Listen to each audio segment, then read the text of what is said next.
10, 9, 8, 7, 6, 5, 4, 3, 2, 1. Yo. What's up?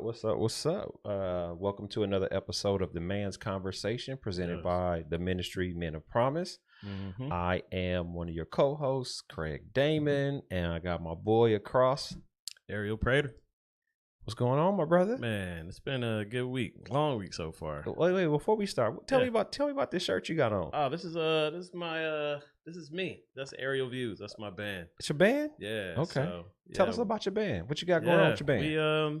So it's hip hop, jazz, fusion, and we get it in, man. We do feel good music, you know what I mean, and we play it all over Atlanta. So just going all over the place, just playing and doing our thing. We love live. You got Instagram page, you got YouTube. Let the people know. Let the people know. Aerial Views Music on Instagram. You can check out our music. Like us, whatever you need to do. But and then if you really like it, you can book us. Book us, and I'll come. I'll be the comedian. I'll host your party. It's Aerial Views Craig. You know what I'm saying? Be a package deal. So, all right, give us a little background. Yeah, on it's Aerial Views. Yeah. So first name, right? My first name, Ariel. Aerial Views. You know, I've heard about, or a lot of people said the aerial view before, so I just spelled it. It was just a play on aerial view, right? And going from there, and we have. I like broader music. You know what I mean? It's we talked a little bit about the rap beefs going on right now and everything like that.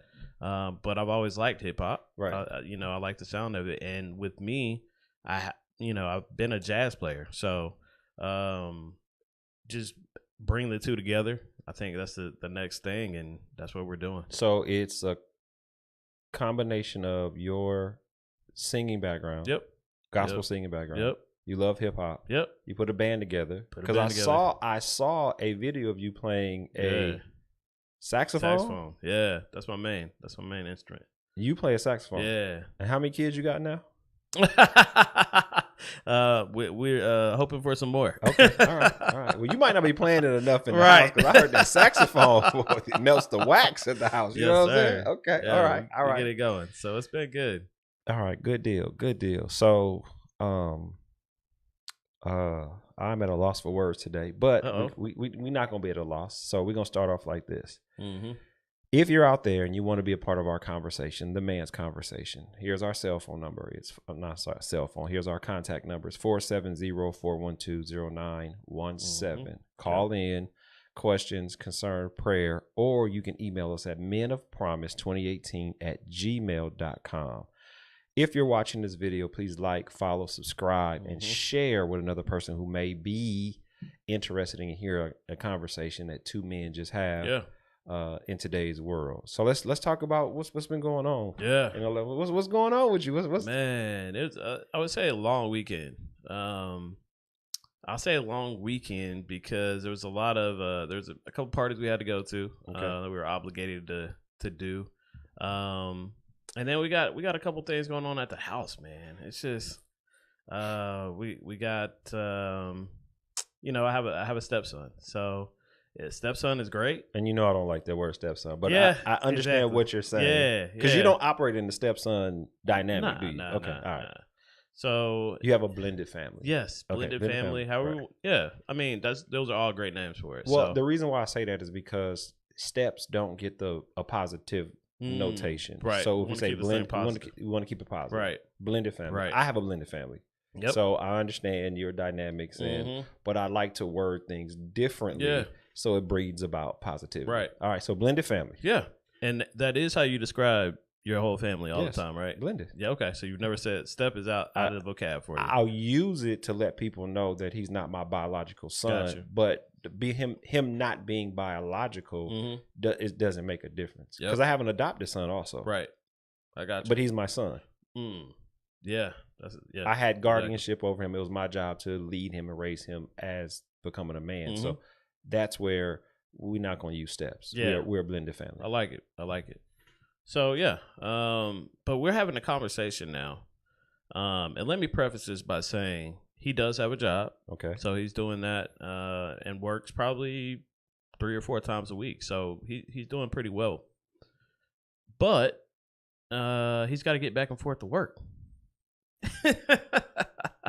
So who does that fall on? So our conversation today is the role of a father or fatherhood in the family today, and the challenges that you have to overcome, Right. figure out for not just for you, but Right. for the next generation that's up under you. So you have how old is he? He's 17. He's 17. Yep. He has a job. Has a job. No transportation. No transportation. So that falls back on who? His parents to take him to, or he can Uber, right? Either way, you're relying on somebody else to get you there. Right. Go ahead. So, first of all, there's a lesson I'm trying to teach here. First lesson, thank you for having a job and doing that and that being important. But if you have a job, and what I've always been taught is if you have a job, you need to be able to get there. Right. Transportation is part of the job. Exactly. Okay. So just going through it, and we did talk a little bit about Mr. Craig over here who has 18 million cars, and when we get the money up, aka you get the money up, that we can come right over here and grab whatever car off the lot that we can, and you have all the transportation you need right there. I'm laughing, and I'm not laughing at you. I'm laughing with you because I'm in the same situation. I have a 17-year-old son. He has a job. I'm glad that he got a job. I'm gonna go a little deeper. Okay, I'll go a little deeper because I can relate to everything you're going through. Right. His job is maybe 5 miles away. Okay, but he doesn't have transportation. He's not responsible enough to drive a car. Okay. There's a car sitting in the front of my house for the last 7 years that he can drive. His responsibility in the house, which relates to your responsibility outside of the house, is not where it needs to be for him to drive a car. Okay. But what I told him was, I said, you'll go to work and listen to everything your manager tells you to do to keep your job, but you won't listen to me when I ask you to do your housework and your responsibilities around the house. So I actually made him stop going to work until I could trust the fact that he can do his work at home. Ask you to do. Yeah. Exactly. Okay. So I have the same issue. We were out of town this weekend. He needs transportation to work. Yes. But if you have a job, then your transportation is your responsibility because that's your job. Right. He doesn't get it because he's falling back on mommy and daddy. And we're trying to break that. We want him to be independent. Oh, of course. But I don't want to be 90% responsible for you and you be 10. I need you to be 10. I need to be 10. 90. Yeah. I need you to be 90. Exactly. And not that he's making a lot of money. Right. And I told him, I said, and this, I was about to get into that right after you. We're going the same way. I know. All right. So here we go. I have a business. Plus cutting hair. Yep. My wife has a business. Plus a full-time job. Right. Why aren't you helping your parents in their business to help promote them, to help them so that they can make more money, so that they can give you the lifestyle that you live? Right. He said, because I'll make more money having a job. And I said, well, the 40 hours you give them, if you gave us that time, you could double. Or let's not even say double. Let's say you just do 1/4, 1/10 of what we're doing. If it's $1,000 to us, and you do $100, that's $1,100. We gonna shoot it to you. Right. Well, I could pay for this. I could pay. Hey, I understand your independence, but you should be working for your dad, for the people that's supporting you. Right. So my 13 and my 12-year-old, my daughter Shay and my son, they come to the warehouse on Saturdays. Right. Now the first 5 or 6 Saturdays, they was driving me crazy because they playing. Yeah. We went to the warehouse last Sunday. My 12-year-old, he's 12, 13. He's 13. Okay. He don't know we're not going to work. I'm going to pick up some furniture for my daughter. He goes in. He starts setting up to open up. He started putting the dogs out. He started getting the register. My wife's like, what are you doing? He said, I'm opening up. Yeah, she was like, we're not working today. Oh, wow. So the plan to teach them to be entrepreneurs, even though the first month or two was difficult, he's starting to understand it. They're in it. He's in it. He's in it. All right, so let's go to this money and finance. The money thing. So glad you're making money, right? You feel like you have your own money. That's cool with, the paycheck that you're getting. I need you to have the goal of what are you trying to get to? Mm-hmm. The little bit of money that you are making, you should be saving. At least everything. Half. Oh yeah. At least it started with half. At least half. So we went into budgeting, and we went into budgeting pretty hard this week and sticking to that budget. I said, hey, you're allowed an entertainment budget. Right. That's why you work. That's where it needs to be this percentage though. Right. And then everything else needs to go to saving, because how are you going to get your car? Right. And for me, I'm sorry, I'm just not going to buy. I will go in and I'll help out with the car, but I'm not buying your full car. I'm just not doing it. For me, men need to have or buy their own cars. I support that. Yeah. I have a different view. Yeah. And I think part of our challenge in today's society is wanting to give our kids what we didn't have. Mm-hmm. Yeah. I bought my first car. Right. No big thing, no big challenge. As you grow, for me being poor, I'm not rich, but I can afford to do whatever I want to do. I always said I want to give my kids a car. Mm-hmm. Now, what I do is I find a car for $250. Right. If I got to put $1,400 into it, if the car's worth $6,000, then I'm still ahead. Mm-hmm. Even if I spend $10,000 on the car, I don't have a car note. Mm-hmm. My insurance is going to be cheaper. Mm-hmm. So I don't mind taking a $250 car, and I get them all the time. Right. Yeah, you do. Taking my child and then showing him what needs to be done. We're going to change the oil. We're going to change the spark plugs. We're going to change the spark plug wires. We're going to change the alternator. We're going to change the water pump. We're going to change the brakes. Anything else after that, then transmission go out. There's nothing else we could do. But you don't have a car note. And so for me is I can take you fishing and feed you with one fish. Right. But if I teach you how to fish, you could fish for the rest of your lifestyle. I get that.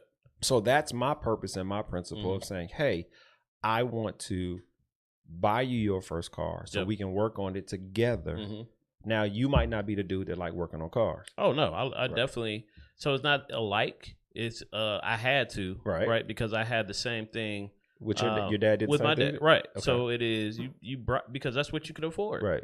So I bought what I could afford, and then stuff broke all the time, right? But guess what? I'm in the yard fixing that thing because he has all the tools, right? He said, "Let's go up to the to AutoZone, and let's go grab the part.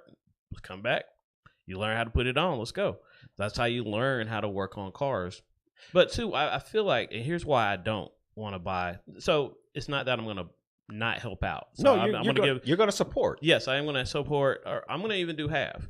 Whatever you can come up, I'll double it. That's support. You're not going to provide him a car. No. I understand. Because I feel like you got to have some sweat equity, or you're not going to understand it. You're not going to appreciate it. Right. If I give you a car, it's not the same feeling of I worked for this car. Yep. Exactly. And I want you to have that feeling. So that is a lesson I'm trying to teach. So am I wrong?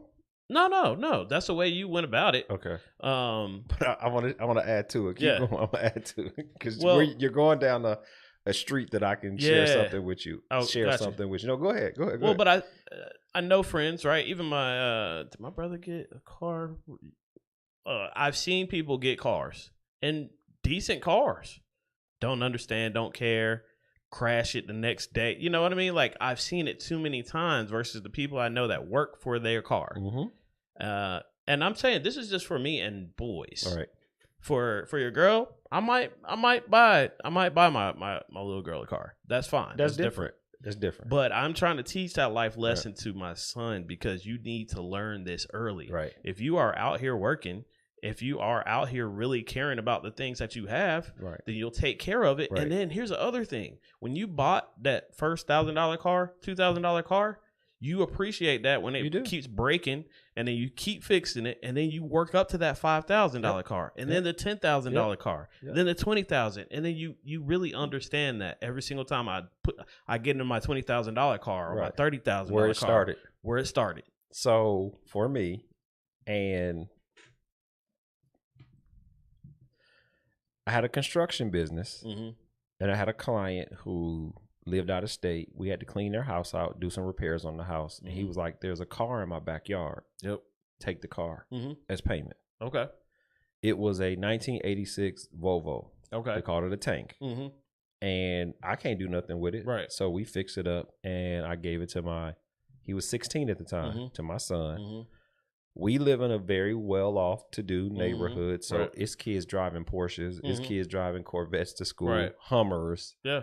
And so he's looking at this little raggedy Volvo. Yep.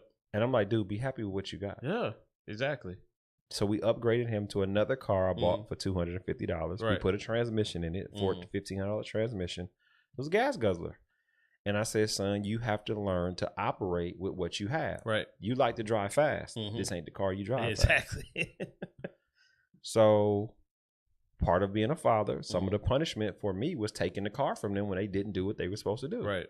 So my son saved up $20,000 and went and bought his own car. Okay. Turned the car in. Mm-hmm. My daughter did the exact same thing. Okay. Now, my challenge is you don't understand the sacrifice somebody made to make sure you had a car. And at the same time, you didn't buy it, which is exactly what you said. So you don't respect what somebody gave you. But my thing is, if you're big enough and old enough to buy your own car, go do it. Yeah. But don't come back to me when buying your own car doesn't work. Yes. So that's what I've had to deal with. Well, even then, and I hate to cut you off, but you just bought a $20,000 car. Where are you living at, sir? Right. Where are you parking this car at? Where you parking the car at? Right. So you could put your all $20,000 that you made into the car. He didn't. He only did 12. He put 12 down on his car, which I get it. This is what I wish he would have came to me, because there's a way I could have showed him where he could have kept his 12,000, still put 12,000 down on the car. He would have had a little higher payment, right? But once the 12,000 he had originally gets paid off, he'll still have his $12,000 in the bank plus interest. Exactly. This is that. We talked about this. Oh yeah, millennials. Is that? Yeah, exactly. Wait, if you're a millennial, I am. What is it if you're born in 2001, 2003? Are you still a millennial? They might. That's a Generation Z. Okay. Yeah. So our conversation last week, I thought you were Generation Z, the millennials were the ones that were born. Right. We're Y. Yeah, I make a mistake every 10,000 years. I make a mistake, but it's the culture of the kids nowadays. Yeah, and I understand it, and I hear what you're saying about culture of the kids, but there's still a reality. It is, and social media runs a lot of stuff, and they think that is the world, and we talked about that too. How many people are actually making $200,000, $300,000 out here? Do you know how hard it is to make $200,000 or $300,000? Yeah, I do. Every day, every day, right? Right. I do know how hard it is, but at the end of the day, it's like, who's making that, and who can afford the things that you can afford off your $30,000, $40,000, $50,000, even $60,000 job? Yeah. So it's really, teaching those lessons of if you're really trying to build wealth, right? Right. Why am I spending that $12,000 on a car and I haven't built anything else wealth wise? Yeah. Yeah. I have not put anything into real estate. I'm not doing anything like that. Got to teach those lessons too. Yeah. So fatherhood, and the key to fatherhood is teaching, instructing, and passing down a legacy to your children. Right. So one of my cousins, female, is dating a guy who has like 4 kids. Okay. She has 4 kids. So total is like 8 kids altogether. And we had a conversation about the future and what she's passing down to her daughters. Okay. And I said, you have to understand that if you have a man, he has to pass a legacy down to the daughters, her daughters. But you have to pass a legacy down to your sons and your daughters on how to act or how to do what they need to do. They're living in a rented house, but they always get big sums of money. And I'm like, why don't you move to Georgia? Yeah. take $100,000. You Right. could buy 10 acres of land. course. If you got to build your house, you could find something Mhm. for. You understand what I'm Mhm. saying? They don't get it because there's no goal. Yeah. The happiness is making it week Just to is week. there. Yeah. Just So yeah. so for what you're doing is you're trying to pass down a legacy Mhm. to a child. Right. And then your challenge in being the AKA stepfather Mhm. is, and I don't know if this goes on in your family, Mhm. you're not my father, or the father is not there, or he's there but his influence into the child is negative, Right. which was my situation. Mhm. And that's one thing I don't hear is you're not my father. I didn't hear it. Yeah. I heard it from his family on his father's side. Oh, gotcha. No, I don't. I'm thankful I don't have to deal with that. So Are the influences of his father positive? yeah, for the most part, yeah. Okay, so you don't have baby daddy drama. No, not at all. So that I that's one good thing. I had baby daddy drama. Okay. So much drama that I was like, hey, this need to stop. Wow. Yeah, that would be hard, and I know a lot of men are dealing with that. Yeah. The drama. Let's put a pin in baby daddy drama. Yeah. Let's go back to instilling a legacy Mhm. into a child. It does Right. not have to be your child, Mhm. but a child. I got a phone call 2 Saturdays ago, Okay. and this young man grew up, went to high school with my oldest son, one of my older sons. My older son went off to college. This young man continued coming to my house every day as though my son was still there because we bonded a relationship. Okay. He called me this past Saturday. He said, I'm getting ready to walk down the aisle. Okay. Thank you for everything you instilled in me. I appreciate all the talks. I appreciate all the information. I appreciate all the time. And my response to him was, it's my pleasure. Yeah. Because you're doing the right thing. Yeah. You're not going to make every right decision, but you're doing the right thing. And it's my pleasure because that's the type of person I am. Right. I'd rather build a child, but if I got to repair a man, that's not an issue either. Right. I wanted him to know that he was just as welcome as being a part of my family as I was trying to be a part of his family. Now, even though his father wasn't there or instrumental in depositing the things that he needed to go on to the next level. Yeah, definitely. And I was like, man, God bless you. I prayed with him. We don't talk every day, but you know, for somebody to call me from he's in a whole other country. Wow. What was he thinking about when he said, let me call Craig and say, hey, blah, blah, blah. So instilling, well, I'll pause even there. I have a young lady who's in my life, and her only interactions with me was when her mother came to get her haircut at the barber shop. Yeah. So her mother would preface an issue that her and her daughter was having. And my always quote was, you're not my daughter. You're a couple years older than my daughter. But if you were my daughter, this is what I would tell you. That's good. And I would say, boop, boop, boop, boop, boop. Didn't see her for a long time. Went to get a steak one night and walked into her job. Oh, wow. She didn't see me. Okay. So I text her. I said, hey, boo-boo. She said, hey, Dad. Sometimes she called me daddy or whatever. And I was like, what's going on? She said, I'm at work. I can't talk right now. I said, I see you're at work. She said, where are you? I said, I'm at the first booth. Okay. She came and sat down in tears. Wow. Now, my wife knows nothing about this young lady. I don't have this. I do have her phone number, but I would never like call her and talk to her. Anytime I initiate a conversation with her, it's always through her mother. Yeah. She sits down and she's bawling, crying. And I was like, babe, what's wrong? She said, you were the only father figure I had growing up. Wow. Now, this is every 10 days. Yeah. She's coming in the shop. Right. That's it. And I was like, I'm your goddaddy. Yeah. Yeah. So she met Sherry. I mean, she's probably seen Sherry before, but it wasn't no relationship. Sherry crying. But it was a bond that a man gives to a child, even though it's not his child. It's still fatherhood. And to this day, her boyfriend comes to get his haircut, and I great. give him the business. good. That was my Right. daughter. Okay. So it's very important for a man to instill structure, identity, which we talked about before, and also a legacy of how he should act. And you're in banking. Oh yeah.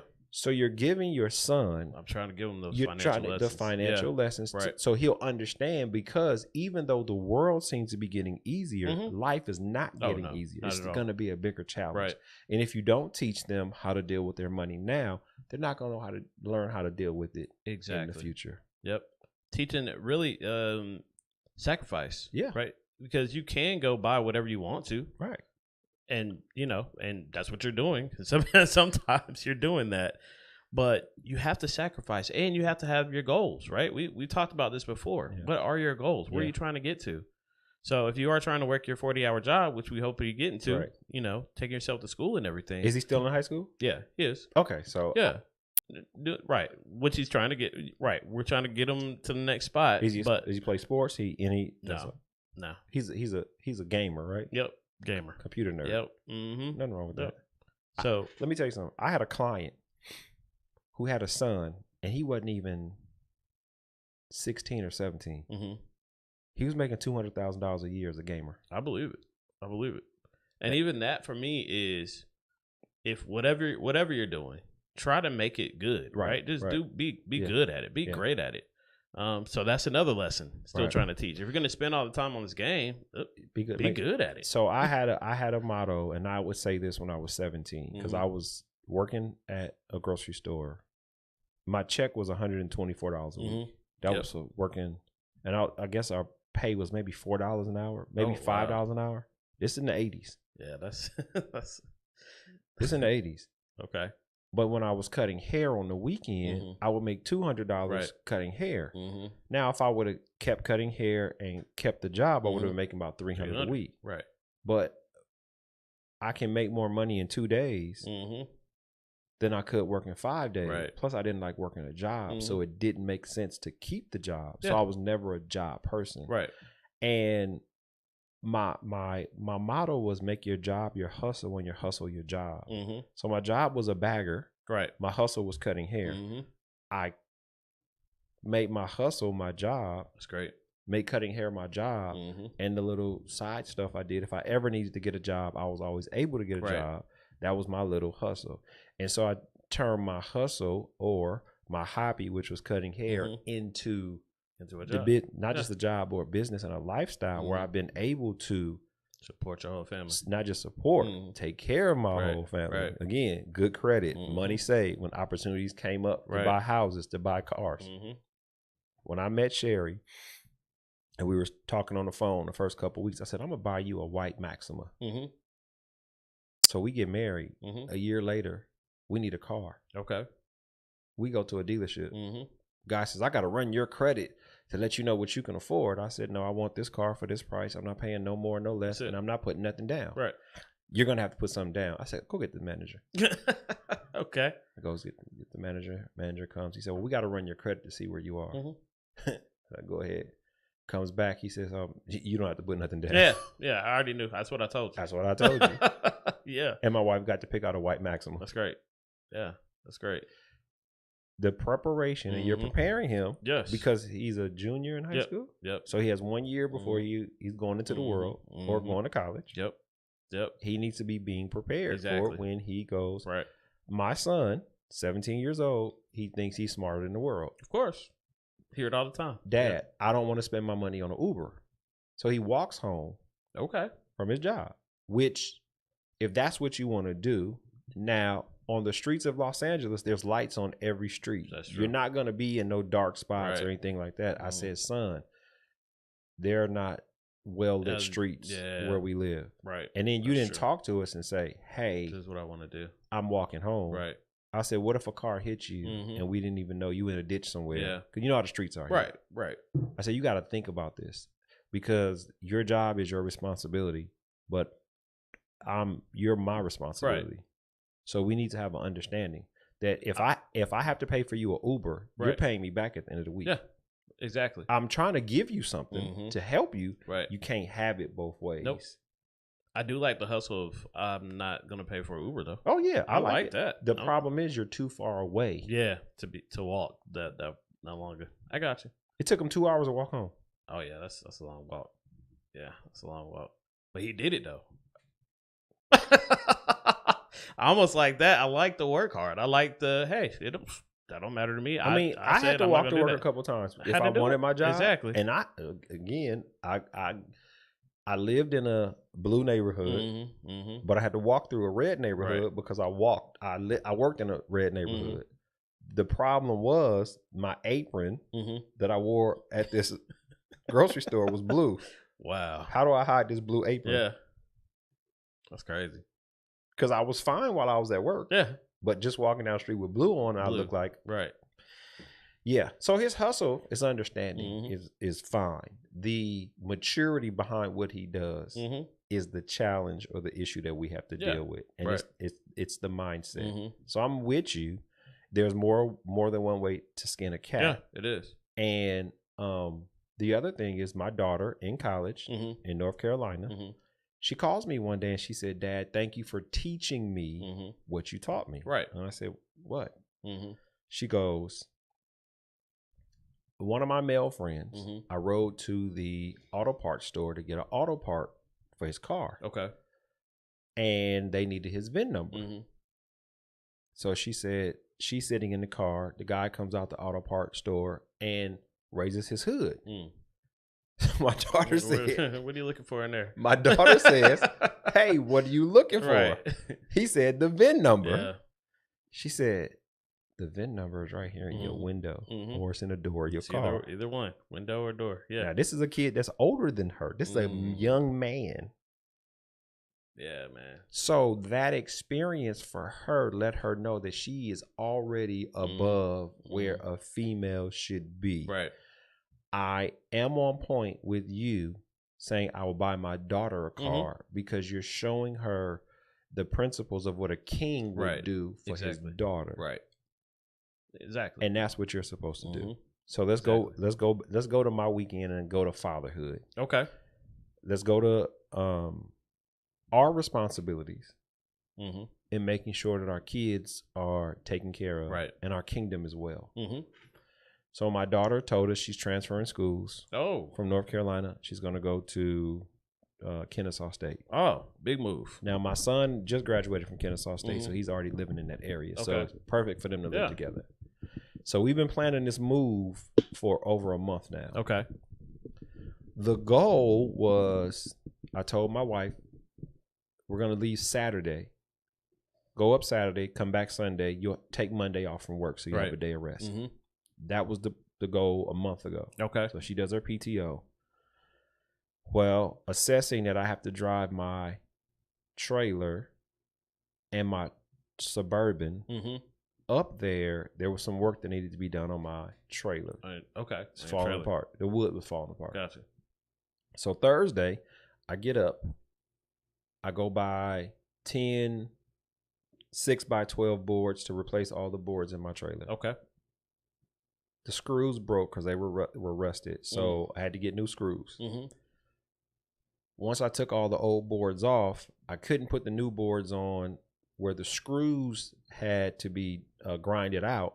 I had to coat or paint where that bracket or rail is so it didn't rust.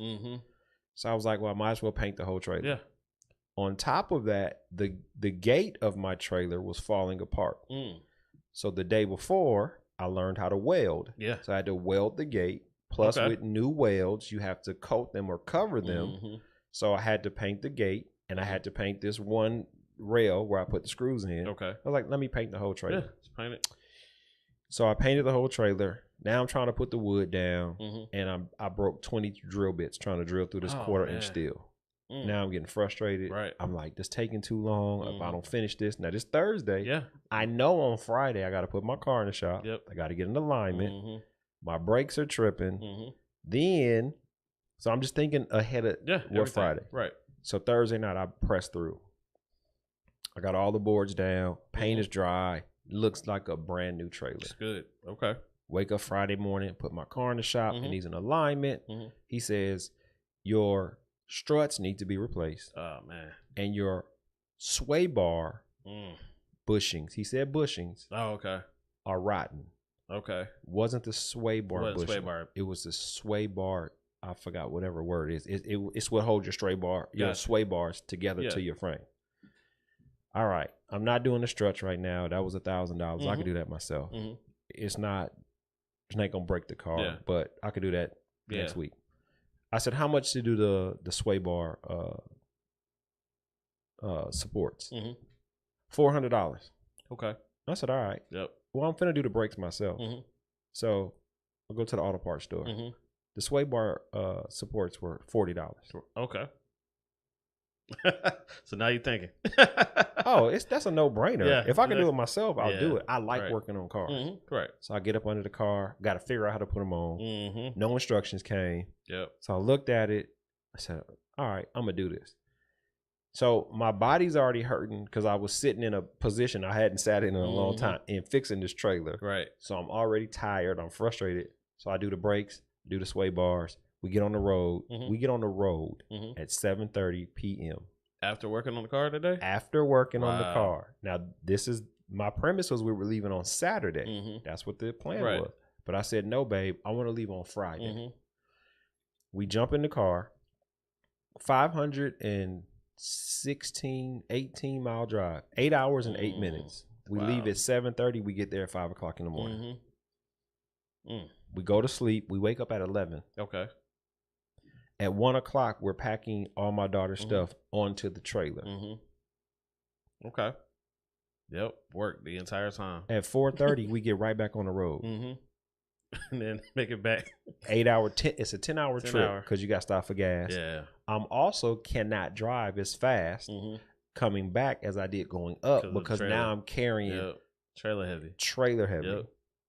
Yeah, that makes sense. So we get to my son's house at 12:30, maybe 1 o'clock. We unpack all her stuff in the rain. Man, in the rain. It was sprinkling, but it was still raining. It's still raining. Then we're 30 minutes away from my house, so then we got home at 2 a.m. Wow. I'm up Sunday morning.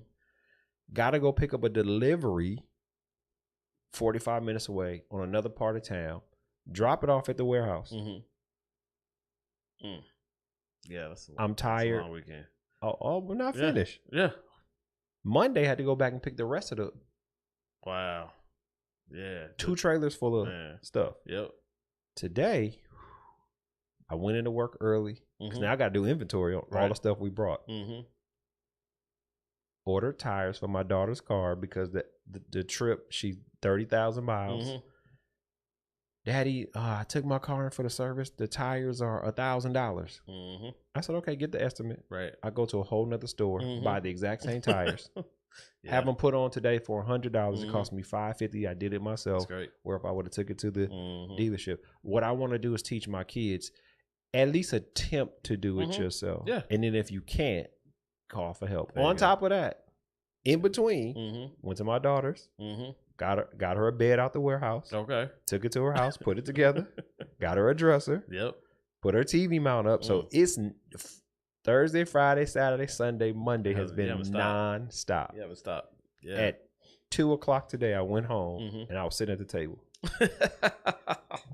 And I was like, long weekends. I might miss this podcast. Right. I'm going to lay down and go to sleep. But I'm sharing this with you because number one, my job as the father and my responsibility really goes past the length of my arms. Right. I have 7 children. So my job is to show them as a father, I might not be able to do everything for you, but my job is to assist you and help you with your needs. Exactly. Picking my daughter up was what I'm supposed to do. Right. The tires for her car, what I'm supposed to do. Right. I'm finna teach her how to clean her throttle body. I'm finna teach her how to do her own brakes. Yep. I'm finna teach her, I'm gonna make her sit there and assist me. Now, the thing about it is my daughter can build a house right now. She helped me build this 10 by 20 shed in the backyard. So she's not afraid to do anything. What legacy am I putting in her? What responsibility am I putting in her? What goals am I putting in her? Because she'll push me out the way. Let me do it, Dad. Okay. Good. And then she mess up, give me the drill back and I'll do it. Yeah. But that's legacy. Right. And that's important in our community, especially for I'm gonna use this word loosely because I learned something. Mm-hmm. African American and Native American people of descent is Okay. very important for us to leave a legacy. Mm-hmm. And I did some studying, and I saw something this weekend. Somebody sent me a video. As a child growing up, I heard if you had any Indian blood in your family, that you were Indian. Right. But then I also heard if you had African American blood, then you were African or you're from African descent. Mm-hmm. Well, what I found out is the Native Americans and the Africans, the only difference is the continent that they grew up on. Because there were African Americans here with Native Americans. Sure was. Yep. Guess what the state of California is named after? An African American woman named Calif. Okay. Or Calif. Khalif. California. Named after a black. Wow. African descent woman. Wow. Yeah, I didn't know. I just found this out. Okay. On top of that,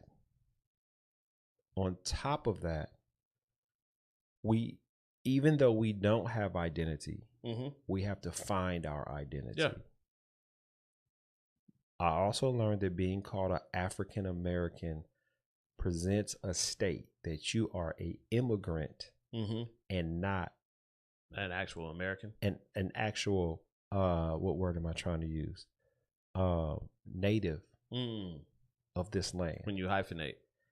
When you hyphenate, no, when you take the word African American, I'm of African descent, but I live in America, where there's a whole law, tribal laws for Native Americans because they're innately from here, and it's different. And even though we're innately from here, we're still, if you want to say, I'm of African descent, but I live in America. Right. But this is what I found out. If the African blood and Native American blood is the same thing, the African American culture and the Native American culture, they did blend together. Yeah, they did. So you can actually move the African American aside and say, I'm Native American. Native American, yeah. And how can they prove it? Because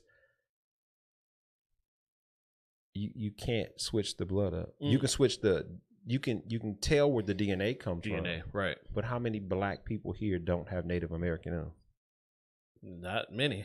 How many white people don't have Native American in them, and they don't even know, and or probably African? Right. Oh yeah, definitely. We're all mixed up. We all mixed up, really. Legacy again. When I realized what I was mixed with, it changed my outlook on life, because growing up in a black culture, I'm not just black. Right. South American.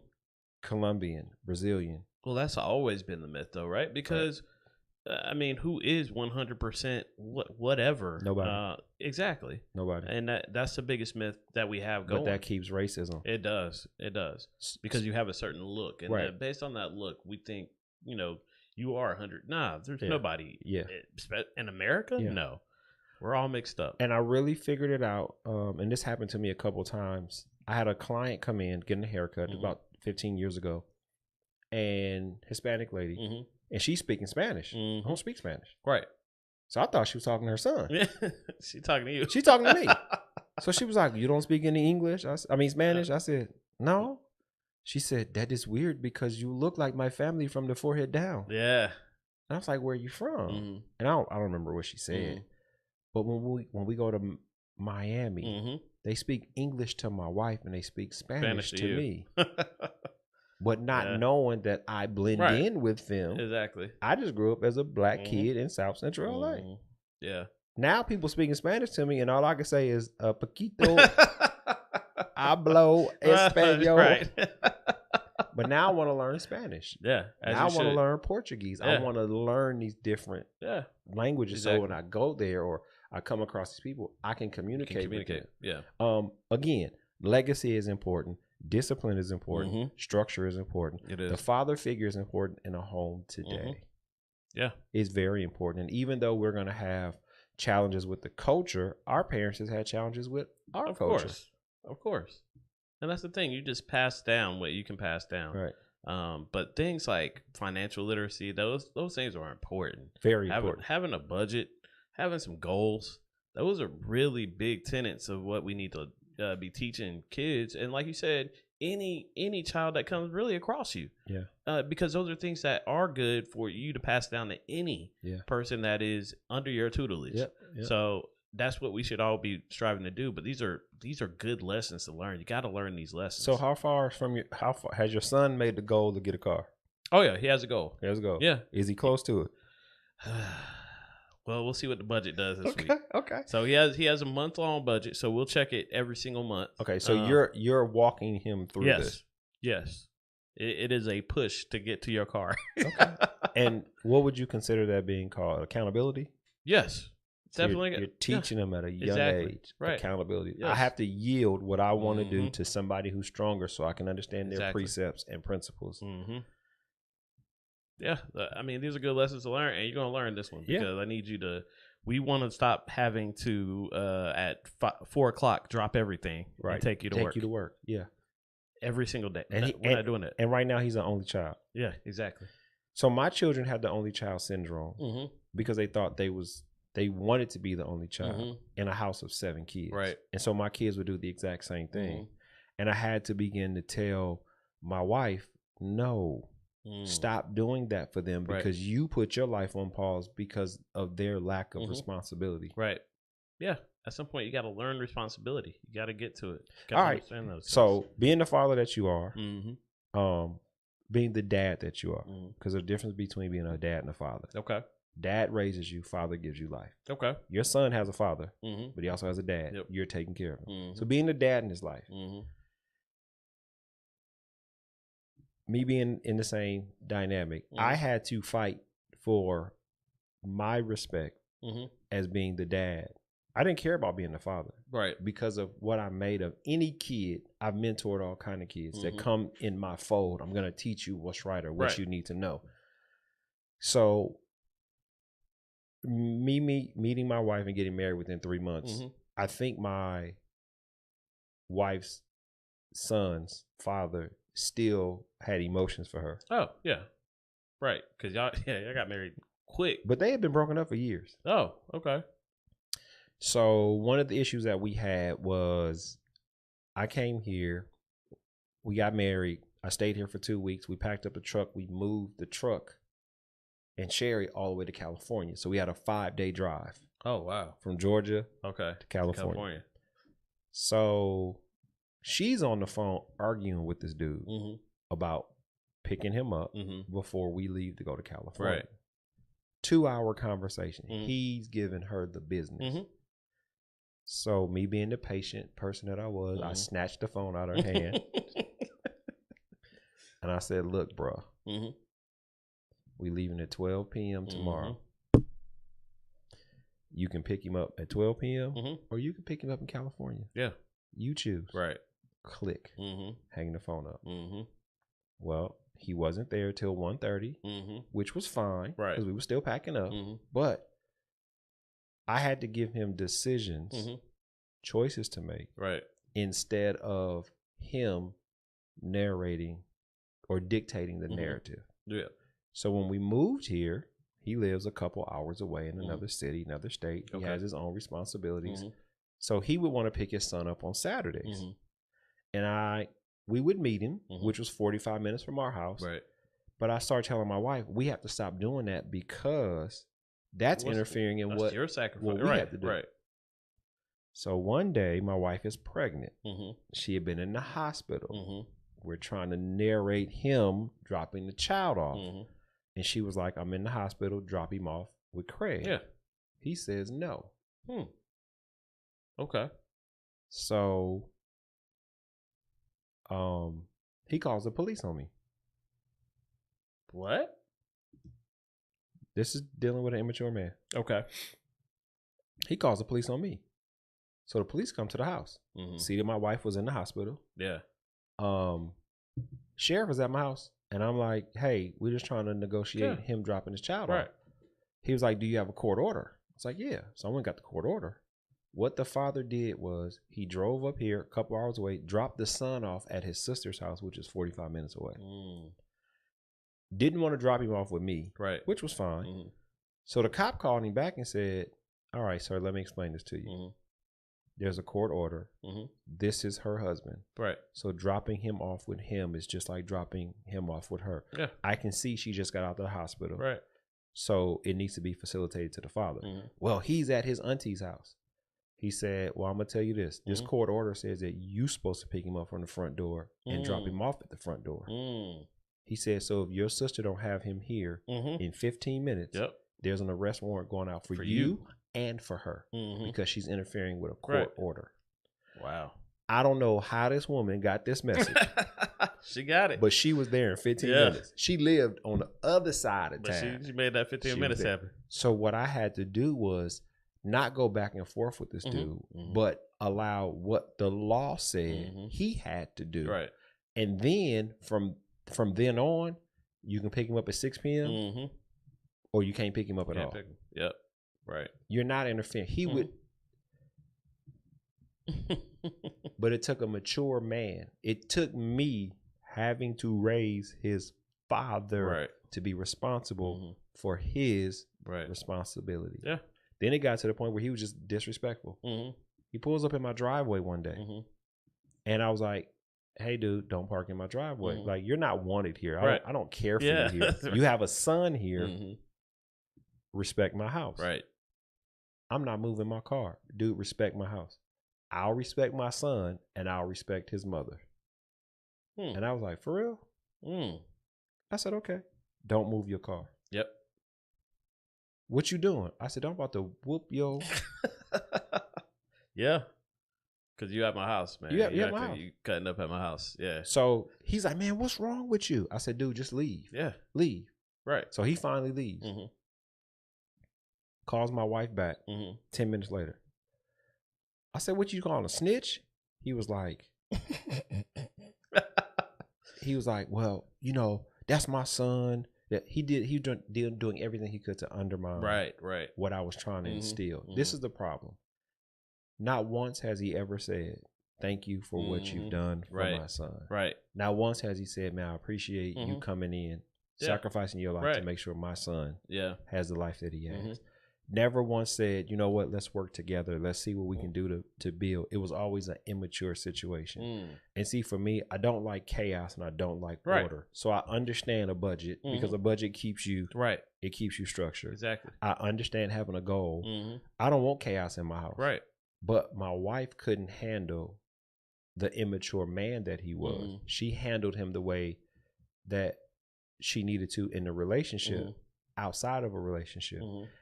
Most women that cannot instill structure will have problems instilling structure, where I'm a structured person. Exactly. So it got to the point one day where me and him had this big blow up.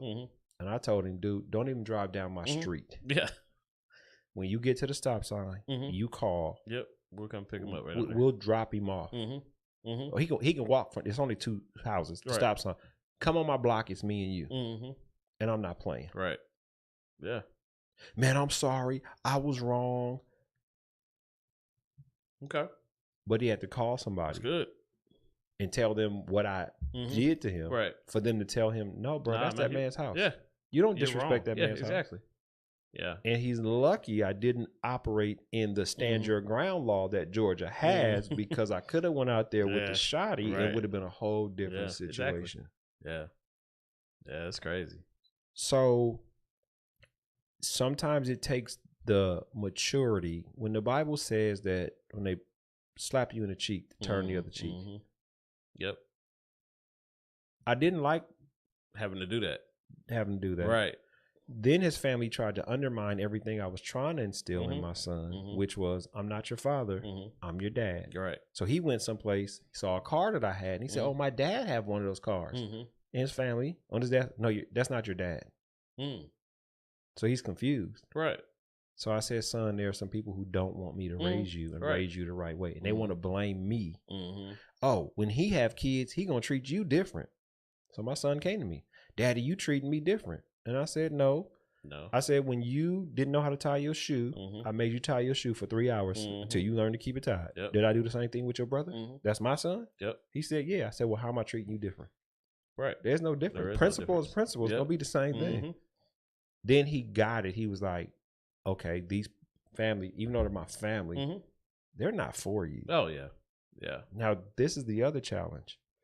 With his father living in the state, 2 hours away, I accomplished more. I've been here 24 years. Right. In the first 5 years I was here, than his father ever accomplished for his own son. What is that? Yeah. Goals, Right. drives. That's your expected end, what you're looking to do. And I told my wife one day, I said, our son wouldn't be where he was if I didn't make the sacrifice to put us here, then put us here, then ultimately put us here for him to go to a high school that's ranked 9 out of 10. Right. Yeah. Those are all sacrifices. All sacrifices. Yeah. That's the legacy. And you heard him at my birthday party. Dad, you instilled in me, do your hard stuff first. Right. And do your easy stuff second. Stuff like that. At 30 years old, he's now respecting and understanding. And it wasn't easy. No. Never is to go through the lesson. To actually learn that stuff. Yeah. It's not hard. And it can't be easy teaching that stuff either. You get pushback from all that, from everything. Well, I already know. I'm going through some of that right now. Well, this is the lesson. This is the perspective. You cannot take a football coach and make him a tennis coach. Right. He may be a coach, but the way the games are played is different. It's different. So when people saw my approach and how I accomplished things, it was different from everybody else. Right.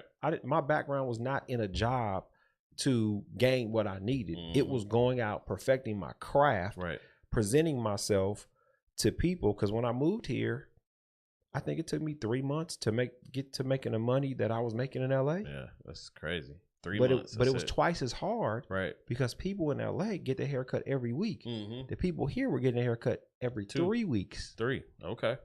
So I had to find 3 times as many clients. People, to get their haircut. To get to the same numbers. To get to the same number. Yeah. In a place I'm not familiar with. I don't know anybody here. It was difficult. But it happened. So these are the principles that a man with a vision has for his family, for his wife, and especially for his children. Right. One of my visions was I want my children to do better than I did. My first house. That should be everybody, though. That should be every. It should be, but it's not, because the parents today want their kids to be on the same level that they are on, which does not push them further than their goals or achievements. Right. My son and his girlfriend bought a house. First house was $300,000. Great. Second house was $500,000. Great. He paid his student loans off in a year and a half. That's great. That's really good. Yeah, exactly. He got those principles somewhere. Vice president of his company at 30 years old. Yeah, exactly. Yep. It happens. Yeah. Me and him are not on the same level. Right. He has in some ways superseded. And that's what you want. And that's what I want. Exactly. So my definitely want the same thing. 23-year-old son finna buy his first house. Great. I love to hear that. Yeah, those are great lessons that you instilled in them. I was not thinking about buying a house at 23 years old. No, exactly. But that's the types of things I want to teach too. Yeah. I want you to buy yours at 19. Yeah. Why? Why not? Let's go ahead and get started on this journey. Started. Yeah. Yeah. And if video games is your thing, let's do it. Let's do. But you got to figure out how to make your hobby into a job. How can you make money from this? Exactly.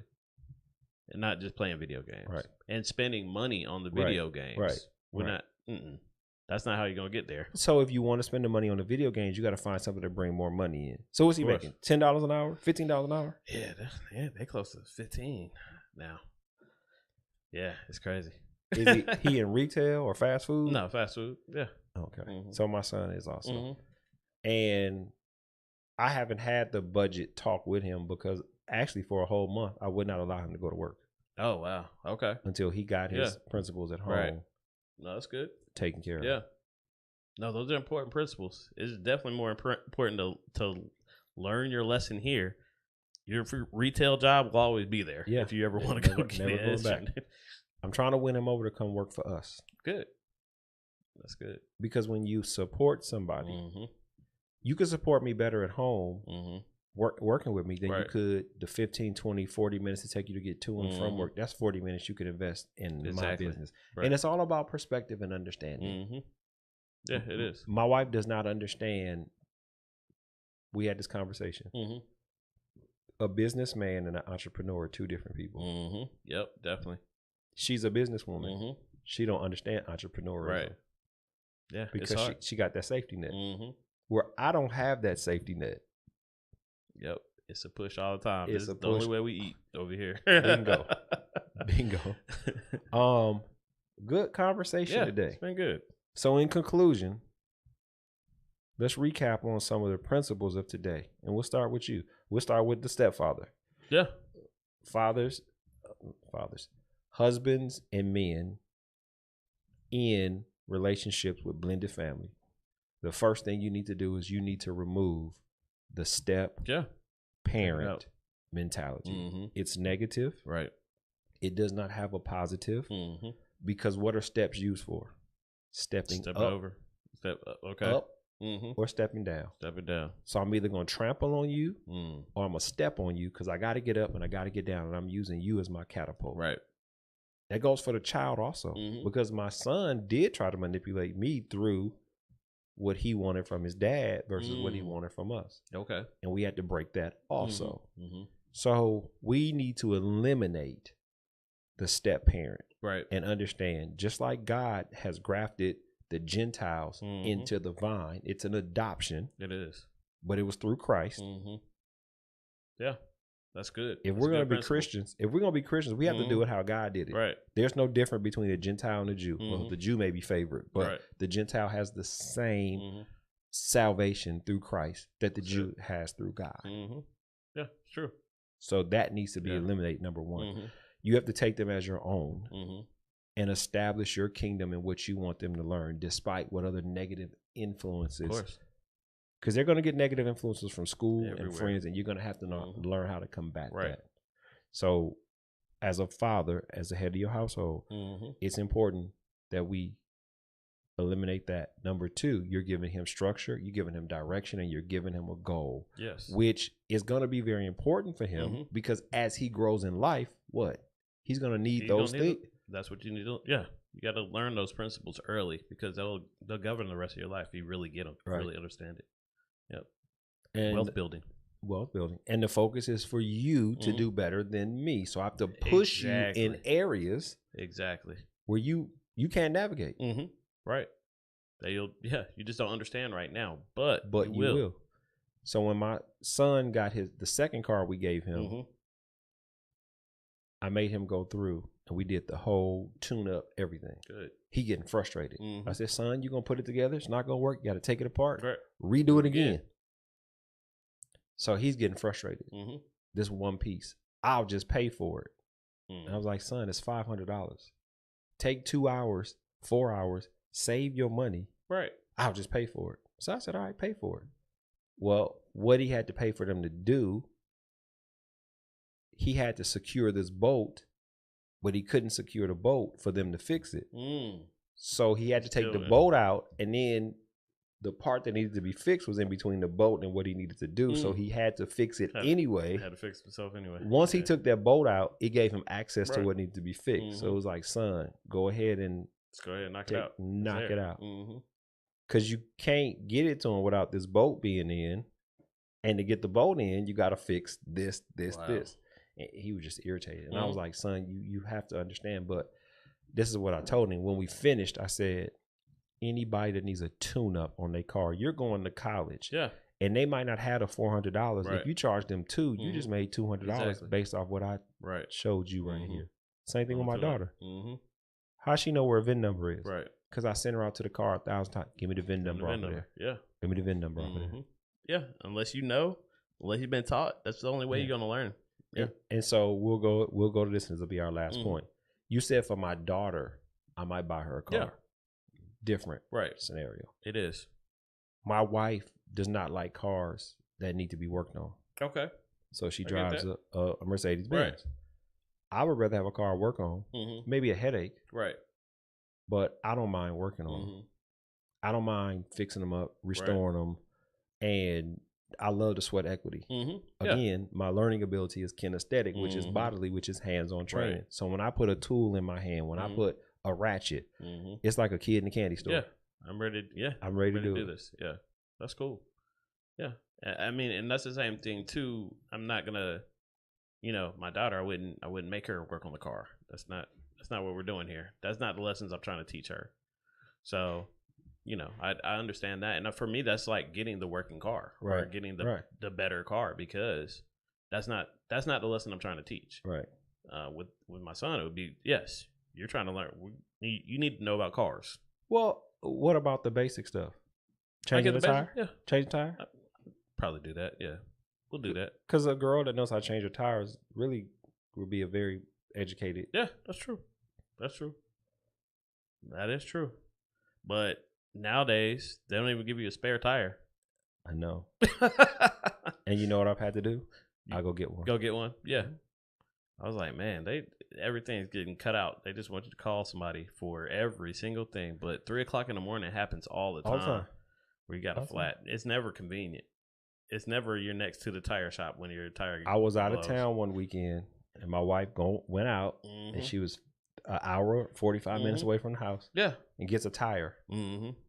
And I couldn't help her because she couldn't get in contact with me. Guess what she kept saying? If my husband was here, I wouldn't be in this issue, because she don't know how to change a tire. So she had to wait for a tow truck at 2. I don't know what time it was. It was late. That's 45 minutes. Right. Then you got to get the car towed somewhere. Then you got to get it fixed. This is like 5 years ago. Yeah. So last month, we're driving from downtown. Her tire light comes on. Babe, what do? I said, we finna find the first tire shop and let them change the tire. Right. But I got run flats. And I was like, listen, we not. you in a Mercedes. I would rather spend the $70. Yes. And know I can make it home, even though we was only 6 miles from the house. Yeah. What does run flat mean? I don't know what run flats are, because mine run flat. And I gotta change it. I'm not used to it. It may give you a few miles. I think give you 50 miles or something like that. We could have made it home, but then I said we still got to turn back around. Right? Because if you can't tell me if something big hits your tire that is run flat anymore. Whatever it hit on the wall of the tire on the outside, and that's not repairable. Right. The other thing is teaching our kids how to have a fallback plan. That's what your savings is for. Right. Yeah. Got to have savings. But that goes still back to the sacrifice. You got to sacrifice something. You got to learn to sacrifice. Exactly. Something. So let's talk about the sacrifice and the sacrifices that we make and why it's beneficial to make those sacrifices. Right. I really wanted to go back to our last conversation about when I was a child, if I was a child. I didn't have it this week to go back to that. Yeah, that's fine. But again, our conversation, which would be a conversation that we could have in a barbershop, is our principle here. So we should be able to come in here and talk about anything. Exactly. And have a good show where people can learn something. Right. So fathers out there, you have to look at yourself and see what you're passing down. Is it positive or is it negative? Am I the best parent in the world? No, I still have a lot of negative traits. But my goal is to teach principles to my kids that will help them achieve or strive in a generation that don't have the principles that you have, which means you're going to stand above everybody else. Yep. It goes back to me barbering. I stayed in school, which gave me more education. Yep. So when it was time for me to stand out, I stood out like a sore thumb. Yep. And that's what I want for my kids to do. Good. So we've had a good podcast. Again, if you have a comment, you can always call in 470-412-0917, or you can email us at menofpromise2018@gmail.com. I want you guys to be on the lookout for our new podcast that we're coming up with. It's coming soon, but it's about the ladies. It's about the ladies. So my wife is coming in again, and your wife is coming in again, and we're going to have some relationship conversations. That should be fun. Talk about some marriage conversations. Talk about dating. Let's talk about, how do you work on a successful relationship and marriage so that you can have the family that you want. Right. That's good. Be a good conversation. It'll be a good conversation because even though the perspectives may be different, The principles are very much the same. Principle is still the same. All right. So we've had a good podcast. We're going to end tonight. We want to thank everybody who has come in and viewed us. If this is a conversation that you think that somebody may benefit from, share this video. Share this podcast. Save it, follow it, like it, because we have many more to come. This is a dream or a vision that God gave me with my Men of Promise discipleship group. Turn it into a church. Yeah. That's good. And we did our discipleship group on an app. Okay. Where we had men from Connecticut to California. That's great. 250 men. And you could record a video, send whatever you want to send, and you could watch it at any time of the day. That's great.